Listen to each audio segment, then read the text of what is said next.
존경하는 국민 여러분, 정우택 국회 부의장님과 선배 동료 의원 여러분, 그리고 한덕수 국무총리를 비롯한 국무위원 여러분, 경기 남양주갑 출신 국회의원 조홍천입니다. 작년 3월 국민들은 국민의힘 윤석열 후보를 제20대 대통령으로 선택했습니다. 유권자들의 마음은 윤석열 정부가 5년 동안 더 나은 대한민국을 만들어 주기를, 또한 문재인 정부의 5년 실패를 반복하지 않기를 바라는 것이었습니다. 2020년 총선에서 압도적 지지를 받았던 민주당 정부가 국민들의 외면을 받기 시작한 것은 순식간이었습니다. LH 사태와 부동산 정책, 윤미향 의원, 조국 전 장관 등을 둘러싼 위선과 내로남불, 추미애 장관과 윤석열 검찰총장 사이의 갈등, 도구마에 빠진 소득 주도 성장 정책 등이 민주당 정부에 대한 지지를 철회하게 된 대표적 이유들입니다. 그리고 공정과 상식을 슬로건으로 내세운 검찰총장 출신 대통령에게 국민들은 내로남불이 아닌 법과 원칙을, 뺄셈의 정치가 아닌 덧셈의 정치를, 당파적 국정이 아닌 통합의 국정 운영을 기대했습니다. 하지만 임기가 1년 4개월이 지난 오늘 윤석열 정부의 모습은 어떻습니까? 저는 오늘 문재인 정부의 실패에서 출발한 현 정부의 모습을 돌아보고 윤석열 정부의 좌표는 무엇인지에 대해 질문하고자 합니다. 한덕수 총리님, 앞으로 나와 주십시오.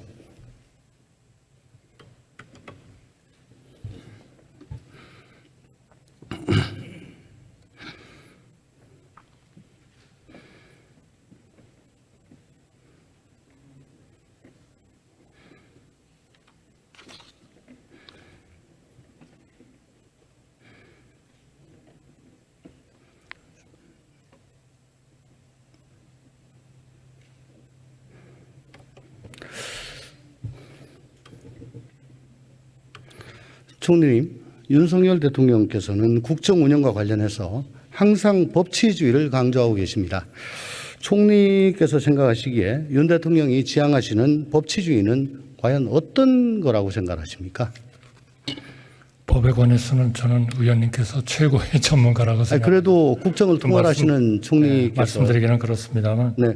저는 법치주의는 우리 사회 구성원의 자유, 그리고 권리 보장, 사회 질서 유지, 또 사회적 약자 보호 등 국정 전반을 헌법과 법률에 근거하여 운영하는 것이다, 이렇게 생각합니다.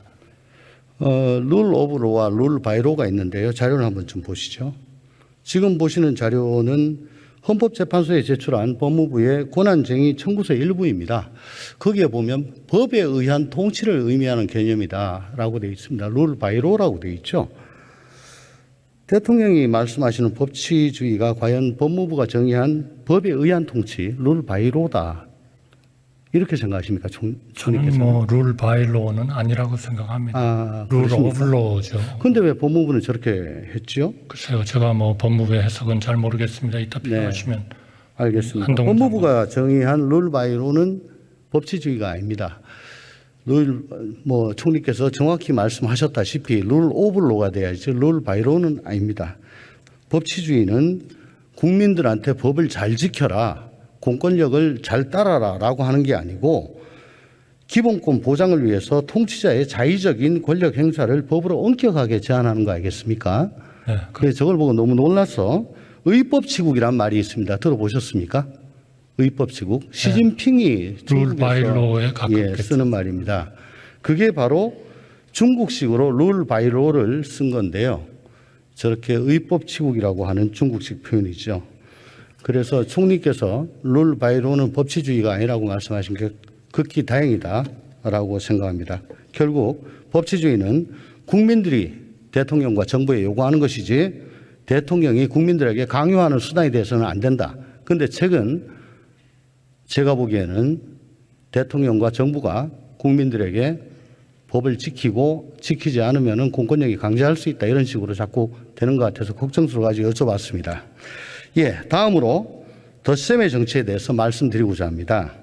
총리님, 여소야대 상황에서 대통령이 국정 운영을 원활하게 하려면 야당을 대화 타협의 대상으로 인정을 해야 되죠.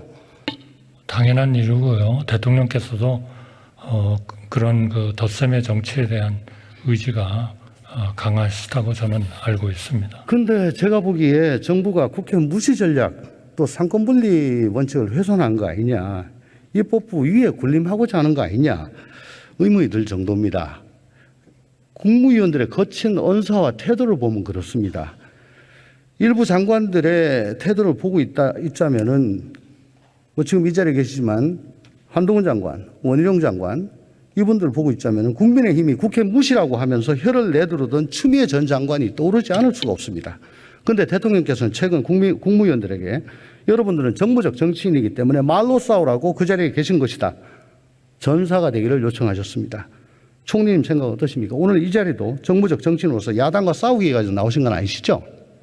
물론 아니고요. 또 대통령께서 그런 말씀을 하신 그 상황은 앞으로 우리 정기국회가 열리고 하면 각종 법과 예산 이런 것들을 잘 통과가 되어야 우리 국정이 이루어지는데, 그런 과정에서 적극적으로 좀 설명을 하고 좀 설득을 하도록 노력을 해달라 하는 분명히 그 말씀이십니다. 대통령 말씀에 힘이 얼마나 큰지 아시잖아요. 국회를 무시한 장관들이 결국 국민들의 외면을 자초한 1등 공신이란 게 이 교훈입니다. 장관들의 거친 언사와 태도에 대해서 총리께서는 어떻게 생각하십니까? 저도 거기서 반드시 예외가 되지는 못할 것 같습니다만, 정말 서로 존중하면서 국민 앞에서 토론하고 서로의 의견을 개진한다, 이렇게 제발 그렇게 좀 해주십시오. 다음으로 보시는 자료는 국무위원들의 상임위 불출석 통계입니다. 윤석열 정부 1년 3개월 동안 불출석 거의 한 4배 이상 좀 많죠. 어떤 생각 드십니까?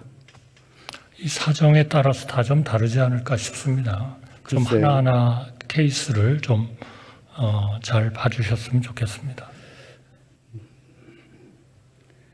예, 최근에는 법안 심사 도중에 차관이 퇴장하는 일까지 있었습니다.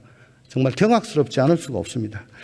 총리께서는 인사청문회에서 헌법과 법률에 따라 부여받은 행정각부의 통할권, 국무위원 해임건의권 같은 거를 전부 다 충실히 이행하겠다라고 말씀하신 바 있습니다. 그죠? 네, 그렇습니다. 네. 지금이라도 자극적인 언사 또 상임위 불출석으로 국민과 입법부를 무시하는 장관들 제대로 지휘 감독하셔야 되지 않겠습니까? 한번 그 구체적인 사안을 더 면밀하게 들여다보도록 예, 하겠습니다. 그렇게 하시고요. 또 좀 지나치다 싶을 때는 대통령께 해임 건의권이 있습니다. 그것까지도 좀 적극적으로 활용하시기 바랍니다. 어떻게 하시겠습니까? 네, 상황에 따라서 그렇게 하도록 하겠습니다. 예, 감사합니다. 총리님, 지금 이재명 대표 단식 6일 차입니다.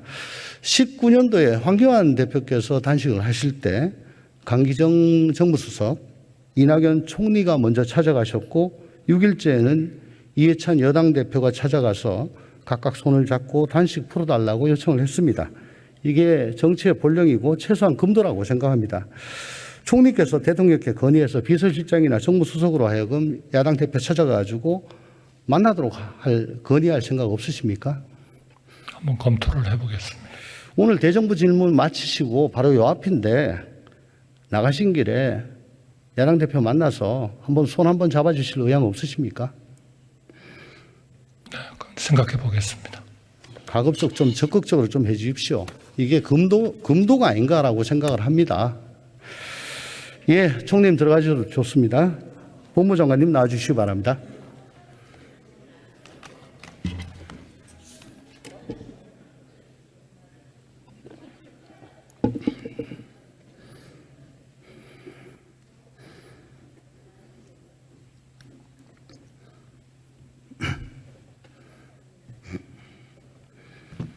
안녕하세요. 네, 장관님.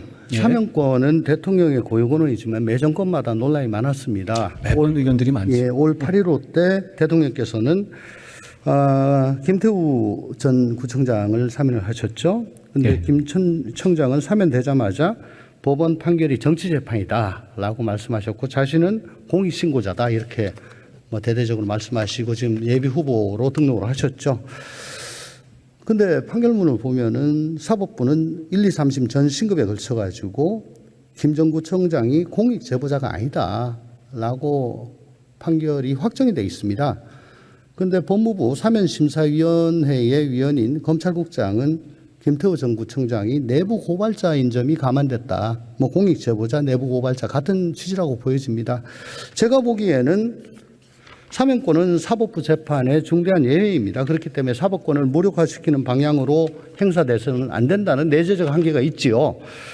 그래서 이번 김태우 전 청장에 대한 사면처럼 확정 판결의 내용을 전문적으로 부인하는 식으로 사면권이 행사돼서는 안 된다. 이거는 재판권을 좀 형해화시킨다.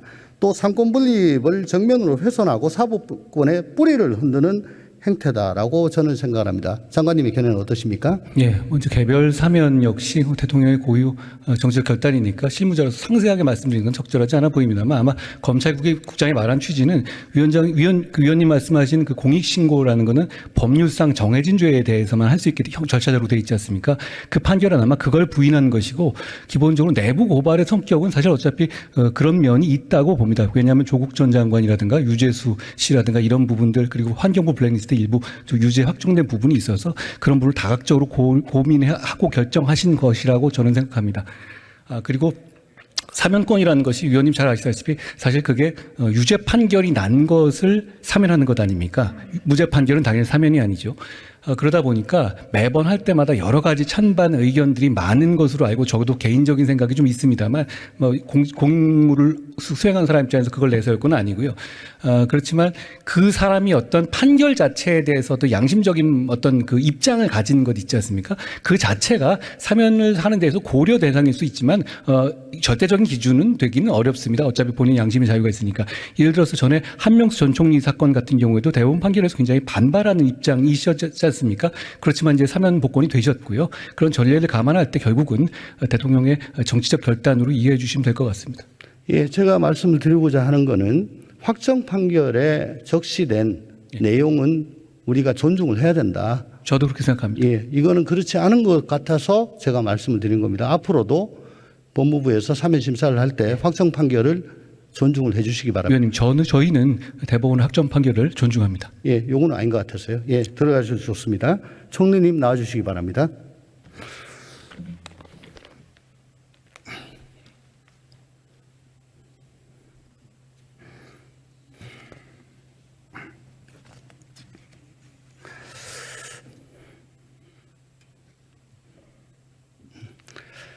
예, 수고 많으십니다. 마지막으로 통합의 국정 운영에 대해서 잠깐 말씀 올리겠습니다. 총리님, 법률적 책임과 정무적 책임이 있습니다. 차이가 뭐라고 생각하십니까? 글쎄요, 정무적 책임은 어떤 일이 있을 때 그 책임에 대해서 형사적 책임이든 뭔가 어떤 분명한 그러한 책임을 묻는 것이라고 생각하고요. 정무적 책임은 그러한 그 직접적인 그러한 책임은 없지만 전체적인 좀 그 뭐 정치적인 측면에서 좀 필요한 책임을 지는 것, 뭐 그 정도라고.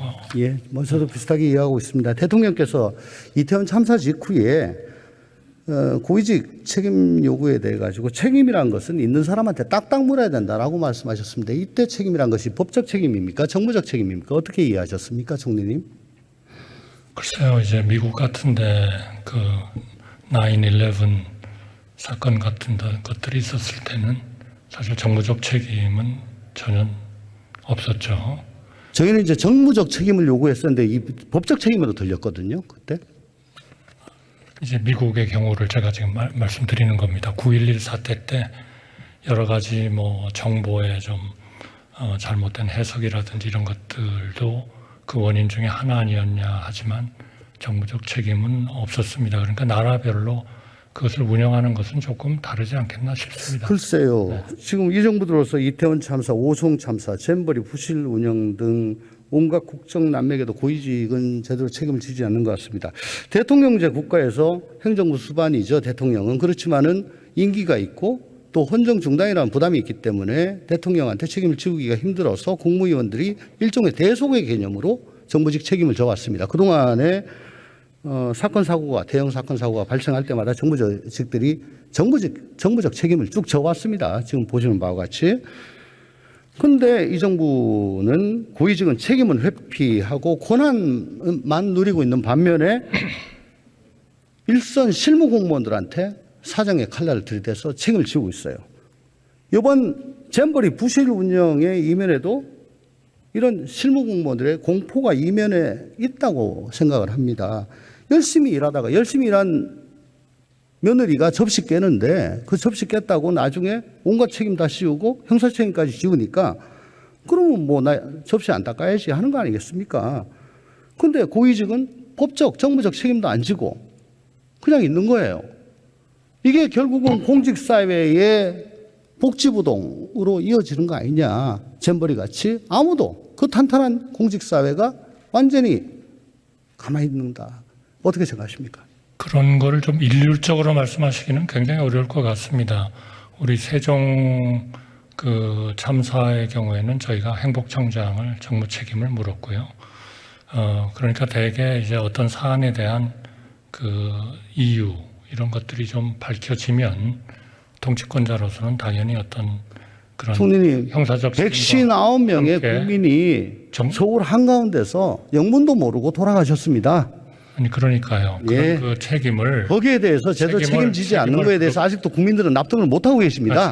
책임을 그렇게 해임이라는 걸로 단선적으로 보기는 좀 어렵지 않냐.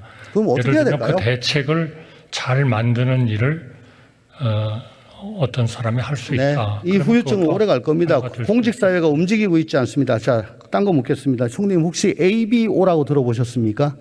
ABO. ABO, Anything But Obama. 아 예. 전 ABC는 들어봤어도. 그러니까 ABO 는 못 트럼프가 취임한 이후에 오바마 정책 다 뒤집는 걸 얘기하죠. 네. 최근에 한간에 이제 ABM이라고 있습니다. 네. 들어보셨나요? 글쎄요. 뭐 의원님 물으시는 걸로 보면은 전 대통령님 예, anything but M이 문이죠. 아닌가 싶습니다만 그렇게 하고 있지는 않다는 말씀이죠. 근데 이게 이제 한간에서 그렇게 얘기를 하니까 이 정부의 국정 기조는 ABM이다. 사실 언제부턴가 정권이 바뀌고 나면은 새 정부의 국정 기조가 anything but으로 되는 이 잘못된 관행이 생겼습니다. 근데 총리 뭐 참여정부도 총리하셨고 아시겠지만 역대 어느 정권이 나라 망하게 하려고 일을 했습니까? 죽을 힘 다 해가지고 일하지 않았습니까? 대한민국에서 최선 다하지 않았습니까? 그죠? 인정하시죠? 아니 그런 의도를 가진 대통령님과 정권은 없었다고 그죠? 근데 정권만 바뀌면은 폄훼하고 거기서 고위직했던 사람들 죽일 사람 만들고 뭐 좋은 정책이든 나쁜 정책이든 전부 다 갈아엎어 가지고 거기서 뭐 잘 나갔다 저 사람 엎어라. 저희는 좋은 정책은 열심히 승계했습니다. 2030 부산 엑스포도 그렇고 또 후쿠시마 방류 그것도 그대로 저희가 주요 정책 다 인수를 폐기해 한 가지고 거죠. 국정 동력에 얻으려고 한 거고요. 결국은 지금 윤 정부가 해야 될 거는 노동, 교육, 연금 3대 개혁 제대로 추진하시는 거 이거부터 하셔야 되는 거 아닙니까? 물론 중요합니다. 지금 이게 사라졌어요. 예, 들어가셔도 좋습니다. 네.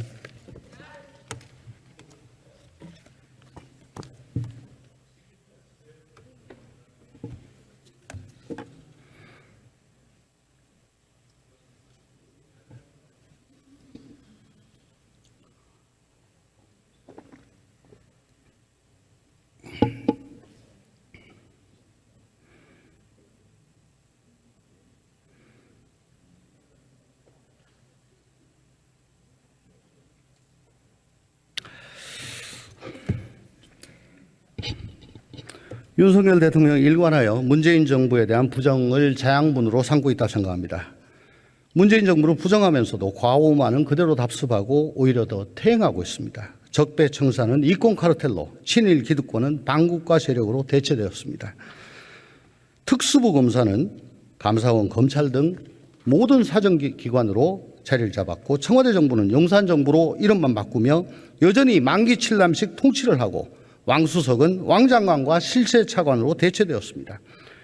문재인 정부가 민변 출신 인사들로만 기용을 한다고 비판했지만 그 자리에는 검찰 출신 인사들로 가득 차 있습니다.